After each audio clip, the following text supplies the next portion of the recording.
Bonjour à tous! Aujourd'hui, dans cette vidéo, je vous propose de découvrir comment partager un clavier, une souris entre deux machines. Ici, mon ordinateur portable sous Windows 11, là, mon ordinateur fixe sous Windows 10. L'objectif de cette vidéo, c'est de vous présenter deux solutions pour faire ça. Une solution qui est basée autour de l'écosystème Logitech, puisque vous voyez ici, c'est un MX Mechanical, une MX Master 3S.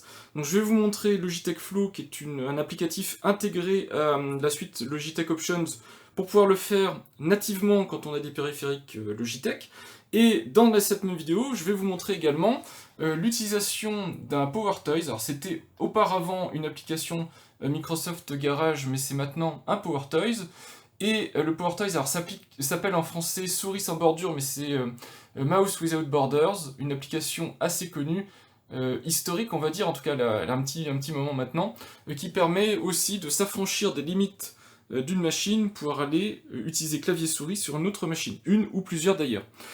Quelle que soit la solution que je vais vous montrer, l'une ou l'autre, il y a évidemment pas mal d'alternatives qui existent, que ce soit en matériel, vous avez des petits outils matériels qui vous permettent comme ça de basculer facilement d'un périphérique à l'autre, mais vous avez aussi des solutions logicielles autres que celles que je vais vous montrer, et à la fin de la vidéo, je vous montrerai à nouveau avec le site Alternative2 comment identifier d'autres solutions. Si jamais vous voulez aller plus loin que cette vidéo et essayer de trouver quelque chose, si les deux solutions en tout cas que je vous présente ne vous conviennent pas, que vous voulez trouver autre chose, vous pourrez consulter ce type de site pour trouver d'autres pratiques.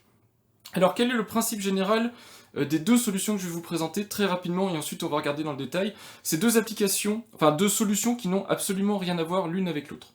Dans un premier temps, on va se focaliser donc sur le matériel que j'ai. J'ai la chance de pouvoir m'équiper avec des équipements, on va dire, haut de gamme pour interagir avec mes machines. Donc un clavier MX Mechanical, une souris MX Master 3S, produites chez Logitech, qui sont dans la catégorie MX de Logitech. Des produits normalement dans la catégorie productivité, donc qui sont des produits normalement très ergonomiques et prévus vraiment pour vous aider à créer, à produire, à développer, etc. L'avantage de la souris MX Master 3S et des gammes évidemment précédentes, celles qui sont compatibles, je vous en ai parlé rapidement dans le test de cette souris, c'est qu'elle est compatible avec la solution Logitech Flow. Et Logitech Flow, c'est une solution à mi-chemin entre le logiciel et le matériel. Comment ça fonctionne? Options, vous l'installez sur chacune des machines. Donc vous l'avez ici sur une des machines, ici sur l'autre. Et vous appairez chacun des produits sur chacune des machines. Et normalement, sur chaque produit, sur le MX Mechanical, vous avez des touches ici, rapide de changement d'appareil là. Sur la souris, ça se passe en dessous. Ici, vous avez le bouton. Je vous l'ai montré de toute façon dans le test en vidéo. Normalement, vous êtes censé appuyer sur les boutons pour basculer d'une machine à l'autre. Ce que fait Options, en fait, c'est qu'il observe juste un bord d'écran, un bord actif d'écran. Et si vous avez le curseur qui dépasse le bord de l'écran, bah, il emmène en fait le curseur sur l'autre machine, dans le sens où il va demander à chaque appareil de basculer sur l'autre machine en question. Donc je vous le montre en direct. Vous avez ici, donc je suis connecté sur la première machine, vous voyez que dans Options, il y a bien la souris et le clavier qui sont là. Je vais aller sur le bord ici, vous allez voir que le clavier et la souris vont ensuite s'allumer sur cet écran-là. Alors ça peut prendre un petit peu de temps, puisque Options, son objectif, c'est pas vraiment de rafraîchir tout ça, mais si j'appuie sur Windows ici, vous voyez que normalement, voilà, on voit ici, j'appuie sur la touche Windows de mon clavier, ça réagit bien sur cet écran-ci. Et de la même manière, si je reviens sur l'autre machine, vous voyez ici le curseur qui est là-haut, on voit le clavier et la souris qui reviennent. Et si je vous montre le clavier en lui-même, vous allez voir que c'est matériel parce que ici c'est le 1 qui est appairé, mais si je vais sur l'autre écran, vous allez voir, voilà, il y a le 2 qui s'allume et je suis passé sur cette machine-là. Voilà, donc c'est une solution haut de gamme, on va dire, parce que c'est une solution matérielle. Options, il ne fait que observer ce que vous faites sur vos machines, et si vous basculez d'une frontière à l'autre et que vous allez sur une autre machine, il demande donc matériellement au périphérique de passer sur l'autre machine en question. Donc je vous montrerai rapidement comment ça se met en place, et vous allez voir c'est très très simple. Par contre, Flow, qui est dans Options+, en tout cas la suite de Logitech, ne fonctionne que si vous avez des souris MX de chez Logitech. Pareil, je vous montrerai comment savoir à peu près si vos équipements sont compatibles Options, mais c'est assez limité. Il faut vraiment avoir des produits Logitech pour pouvoir bénéficier de ce type de service. Et j'ai pensé à cette vidéo parce que, toujours pour le contexte si vous êtes intéressé, j'ai fait le SAV de cette souris MX Master 3S, vous retrouverez la vidéo sur ma chaîne, et comme j'avais besoin de réinclure cette souris sur mes différents équipements, c'est là où je me suis rappelé que j'avais une vidéo qui était prévue pour vous faire un petit contenu sur ce principe général de partager une souris entre plusieurs machines. Deuxième alternative, Mouse Without Border, donc souris sans bordure dans les PowerToys. Vous voyez que j'ai désactivé Flow, vous le voyez sur les deux machines ici, Flow est désactivé, dans le sens où de toute façon c'est connecté sur vos réglages Logitech, donc quand vous désactivez sur un, si vous partagez votre compte Logitech, ça se désactive sur vos machines qui sont configurées pour fonctionner ensemble. Et donc je suis passé sur Mouse Without Border, qui a un principe très différent, mais qui fonctionne lui aussi sur le principe d'appairer plusieurs machines et de faire fonctionner un seul clavier et une seule souris sur plusieurs machines.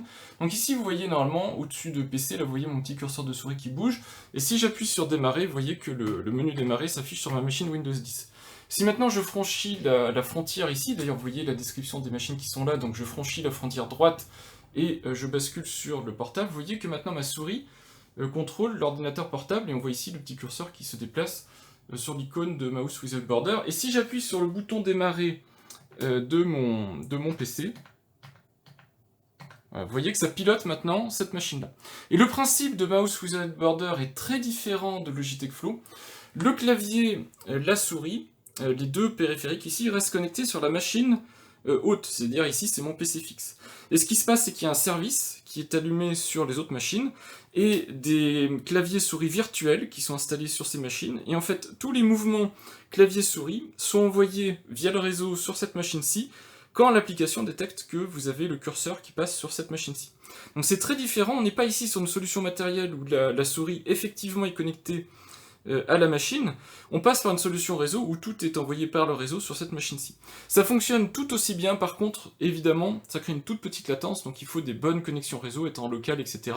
Mais ça fonctionne tout aussi bien, et parfois c'est même plus fluide que la solution Logitech Flow, surtout si vous faites très souvent des allers-retours entre deux machines. Logitech Flow, en fait, ça nécessite que la machine fasse le switch d'appairage. Ça va très vite la plupart du temps, mais c'est vrai qu'il y a de temps en temps, ça ralentit un petit peu, alors qu'avec Mouse Without Border, en général, ça fonctionne toujours très vite. Voilà ce que je pouvais vous présenter très rapidement des deux solutions, pour vous montrer que les deux marchent et que les deux sont opérationnels sur ce type d'installation. Maintenant, je vais rentrer dans le détail, je vais vous montrer vite fait comment on met en place Logitech Options, et avec Flow, le service Flow intégré dedans, pour les gens qui ont des souris Logitech MX principalement et des claviers compatibles. Je vous montrerai juste comment vérifier ce type de choses. Et ensuite je vous montrerai les PowerToys, en tout cas la partie Mouse Without Border, puisque j'ai déjà fait des vidéos sur les PowerToys, pour vous montrer le fonctionnement des deux applicatifs. On est parti pour la mise en place, la configuration de Logitech Flow. Logitech Flow est un service de Logitech Options Plus. Donc en prérequis, il faut avoir installé Logitech Options Plus. Si vous avez des équipements Logitech, j'imagine que vous l'avez fait, parce que sinon vous ne pourrez pas configurer dans le détail toutes les capacités de votre souris et de votre clavier, puisqu'on peut faire un tas de choses, configurer les boutons, configurer la réactivité, tout ça. Donc forcément installer Logitech Options Plus. Je vous ai mis à l'écran ici le site internet, et on va basculer sur évidemment la capture d'écran. Mais avant ça, je voulais vous expliquer aussi la chose nécessaire à faire, c'est évidemment également d'inclure chacun des produits sur chacune des machines. Je vous l'ai dit, ça ne fonctionnera que si vous avez appairé souris et donc clavier, si vous voulez basculer également le clavier, mais normalement c'est plus pratique de faire comme ça, sur les deux machines. Donc vous voyez ici, j'ai bien souris, clavier, ce clavier-ci, cette souris-ci, et ici j'ai bien ma souris, mon clavier correspondant. J'ai également une autre souris MX Master qui est connectée sur la machine. Donc à faire en prérequis, et ensuite donc je vais vous montrer comment on met en place le service. Donc pour la mise en place du service, je vous l'ai dit, Logitech Flow, c'est un service qui est associé à la souris. C'est la souris par la bascule de bord qui va déclencher Logitech Flow. Donc en fait, je sais pas pourquoi, mais Logitech a décidé de mettre ce service-là sous le principe de souris. Donc dans MX Master, vous avez Flow. J'aurais aimé avoir l'entrée directement à la racine, mais ça se comprend, puisque j'imagine qu'on peut le configurer par souris, puisque pour chaque souris, peut-être vous pouvez configurer des appareils alternatifs différents. Bref, ça se trouve à cet endroit-là. Vous avez donc la section Logitech Flow, et vous voyez ici qu'on voit bien qu'on peut connecter plusieurs appareils. Donc moi, ce que je vais faire, c'est que je vais évidemment désassocier mon ordinateur portable pour vous montrer comment ça fonctionne. Donc la première fois que vous rentrez dans Logitech Flow, on vous dit configurer Flow, on vous dit préparez-vous à connecter d'autres ordinateurs, vous faites continuer, et automatiquement, si vous avez Flow qui est installé sur l'autre appareil, ça va se connecter tout seul. Donc vous voyez, vous n'avez quasiment rien à faire, il faut juste avoir activé Flow sur les deux machines sur lesquelles vous voulez faire du Logitech Flow. Donc sur l'ordinateur portable, en gros, vous faites la même étape, de manière à ce que le service Flow soit activé. Vous faites continuer, vous voyez qu'automatiquement ici vous avez Flow qui s'active. Il y a quelques petits réglages pour Logitech Flow, pas grand chose, mais par exemple, une chose qui est extrêmement intéressante quand vous jouez par exemple, ou quand vous avez des petites activités qui nécessitent de donner des grands coups de souris, c'est par exemple d'avoir le maintien du bouton contrôle nécessaire pour basculer d'un écran à l'autre.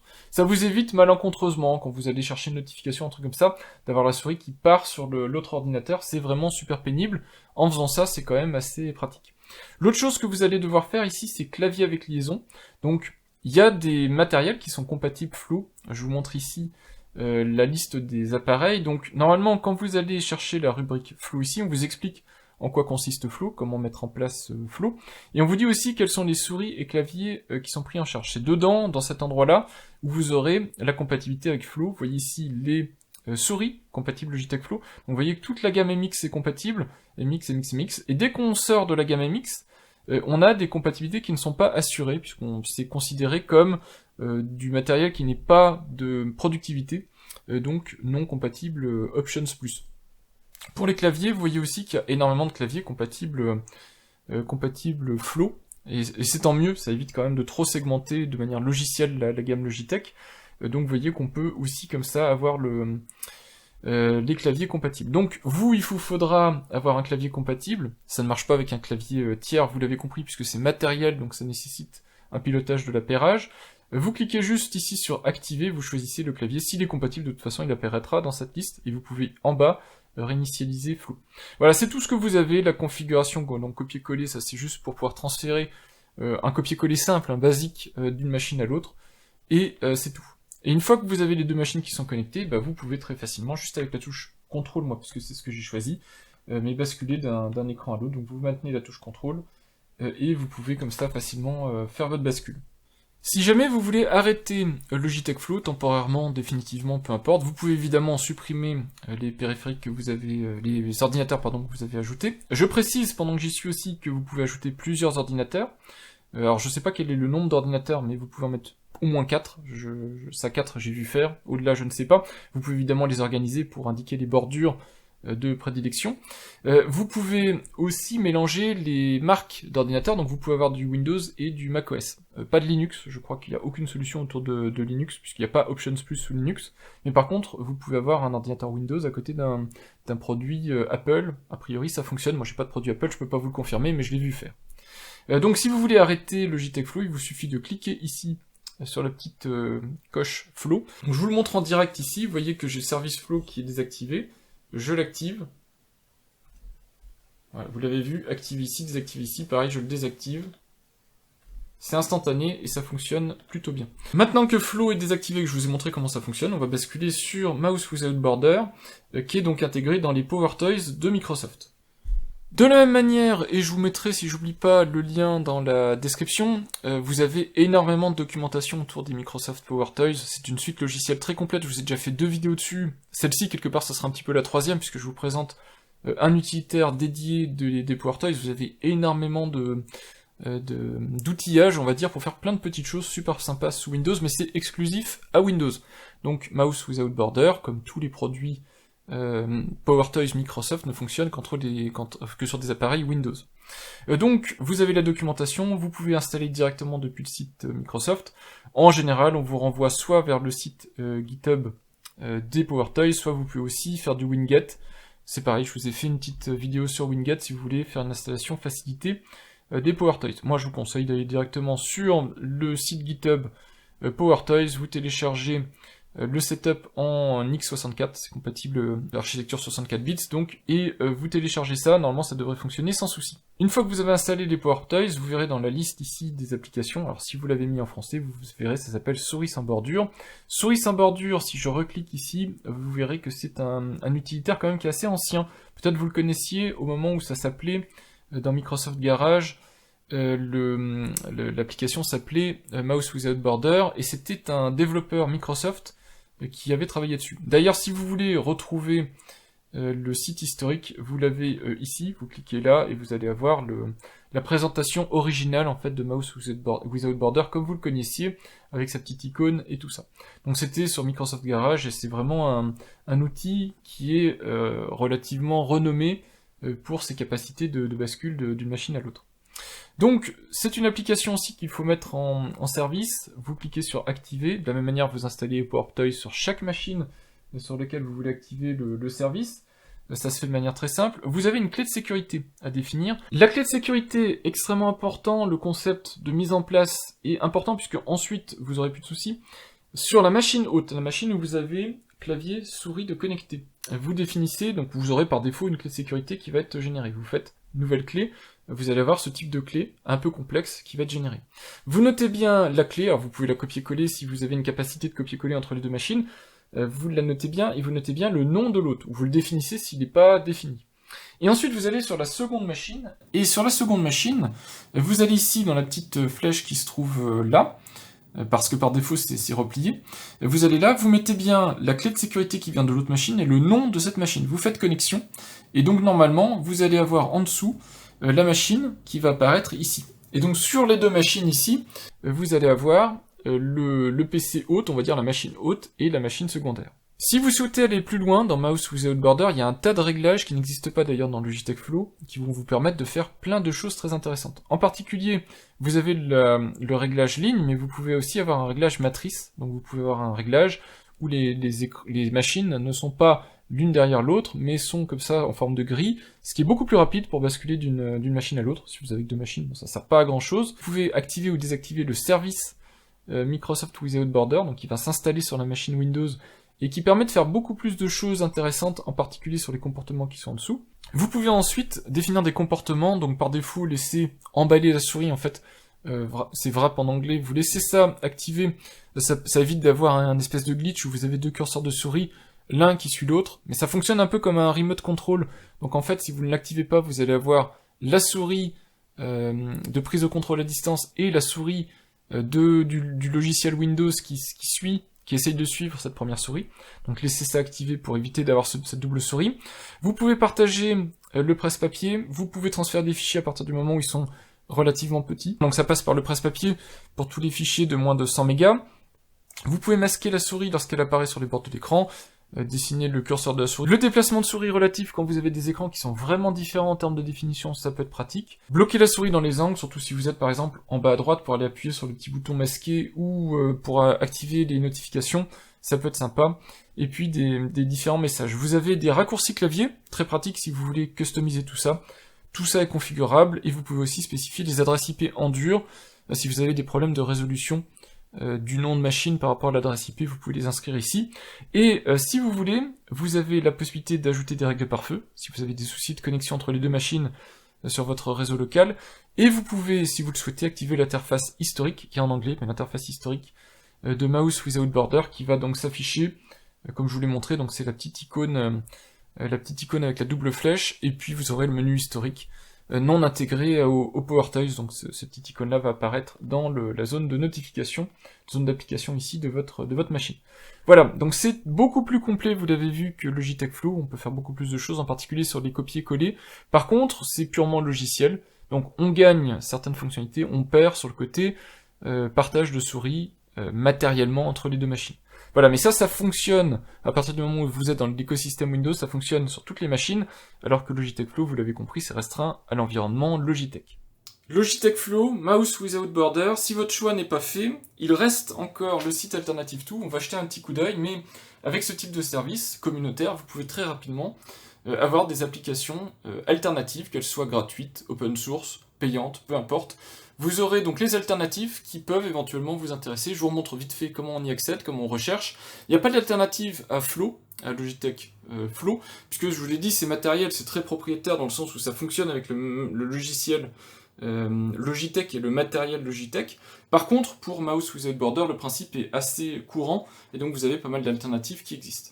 Pour rechercher donc des alternatives, je vous l'ai déjà montré plusieurs fois, mais je vous le remontre une nouvelle fois ici dans ce contexte. Vous allez sur le site collaboratif alternative2.net. C'est là-dessus que vous trouverez de toute façon, quand vous avez une application qui vous plaît, d'autres alternatives aux applications. Et donc vous avez juste à chercher Mouse Without Borders, et vous verrez que non seulement l'application est décrite, donc elle est gratuite. Alors c'est marqué propriétaire, mais c'est plus le cas puisque maintenant le code source a été libéré. Et si vous allez sur le GitHub de PowerToys, donc du projet GitHub PowerToys, vous verrez que Mouse Without Borders est maintenant ici listé. Donc le code est maintenant open source. Je pense, c'était peut-être pas le cas au départ, mais en tout cas, ça fait partie du contrat des PowerToys. Tous les outillages sont open source, vous pouvez auditer le code, vous pouvez participer, soit en développant vous-même des changements, soit en débuguant, en proposant des améliorations, et tout ça. C'est tout l'intérêt des PowerToys. Donc il n'est pas propriétaire, il est maintenant open source. Et donc vous avez en dessous l'intégralité des alternatives, peut-être pas l'intégralité dans son ensemble, mais en tout cas tout ce qui est connu et reconnu par la communauté. Donc vous avez d'autres logiciels qui font à peu près la même chose, avec plus ou moins de brio. Vous voyez par exemple, vous avez des capacités peut-être sur ce type d'application plus évoluées, pour choisir des layouts en fonction du type d'écran que vous avez, de la disposition de vos machines. Tout va pas fonctionner sur toutes les versions de tous les systèmes d'exploitation, donc à vous aussi de regarder. Mais il y a beaucoup de logiciels qui proposent mieux que ce que je vous ai montré en termes de capacité, surtout pour aller dans le monde Linux, puisque ce que je vous ai montré n'est pas compatible avec le monde Linux, et vous avez quand même des choses intéressantes. Barrier, ici, c'est un fork de Synergy, Synergy qui est un logiciel que j'utilisais il y a maintenant très longtemps, mais du coup qui est très pointu dans ses capacités, et qui apporte des capacités donc multi-systèmes d'exploitation. Vous avez Synergy, et vous avez évidemment Input Director que j'utilisais aussi également. Voilà, mais c'est plus des logiciels que j'utilise énormément, puisque j'ai plus besoin de gérer à distance des serveurs, en ayant directement la main dessus. Je vous ai montré. Maintenant, je fais directement des choses, soit en remote desktop depuis un navigateur web, puisque je vous ai montré comment le faire, soit directement en connexion SSH. Voilà, donc j'ai plus besoin d'avoir des entrées clavier-souris directement connectées sur les machines. On a maintenant des capacités qui sont très évoluées, même sur des machines avec des capacités matérielles raisonnables. Voilà, donc ça vous permettra en tout cas de voir qu'il y a des alternatives qui existent, payantes ou pas, open source ou pas, et donc de découvrir tout ça si jamais vous cherchez autre chose. Voilà en ce qui concerne ce que je voulais vous montrer. Donc Logitech Flow, pour les gens un petit peu fortunés qui ont la chance d'avoir du matériel Logitech, ça fonctionne très bien, sauf dans quelques situations où vous faites très souvent des allers-retours entre les deux machines. Là c'est vrai que de temps en temps j'ai mon clavier par exemple qui reste coincé sur mon ordinateur portable. Par exemple, quand je reviens sur le fixe, il faut que je revienne avec la souris sur l'ordinateur portable, que je repasse sur le fixe pour que le clavier rebascule automatiquement sur le fixe. Mais c'est quand même assez pratique puisque ça vous évite d'avoir appuyé sur ces touches-là. Ça serait exactement la même chose d'appuyer sur ces touches-là, on est bien d'accord. C'est juste que ça se fait automatiquement et puis surtout avec la souris, ça se fait dessous. Et c'est quand même beaucoup plus pratique d'avoir la bascule automatique quand on change d'écran plutôt qu'aller appuyer sur les boutons. Pour Mouse Without Border, je vous l'ai dit, ça marche très bien, c'est réservé à l'écosystème Windows. Et évidemment, c'est pas aussi confortable qu'avoir nativement, on va dire, les claviers souris connectés sur la machine distante, mais malgré tout, le ressenti est quand même très bon, et puis c'est quand même beaucoup plus pratique d'utiliser un seul couple clavier-souris pour plusieurs machines, que d'aller à chaque fois soit changer de périphérique de saisie, soit de réappairer vos appareils sur l'autre machine. Donc voilà, les deux solutions se valent, en tout cas à mon sens. Moi je préfère la partie Flow, qui est, on va dire, plus aboutie, dans mon cas particulier où je suis complètement équipé de matériel Logitech, mais la solution Mouse Without Border est aussi extrêmement bonne, et c'est celle que j'utilisais avant, quand j'avais pas un clavier compatible avec Flow. Donc voilà, les deux solutions que je peux vous conseiller, je vous ai montré aussi comment trouver d'autres, et n'hésitez pas si vous avez des alternatives plus intéressantes. Évidemment, je ne m'intéresse pas ici aux solutions matérielles pour basculer ces couples clavier-souris, voire on peut aller jusqu'à l'écran automatiquement. Ici c'était uniquement pour se focaliser sur des solutions logicielles et pour certaines open source gratuites et très faciles à mettre en place, à utiliser. J'espère que ce sujet vous aura intéressé, et puis je vous dis à bientôt pour de prochaines vidéos. Au revoir!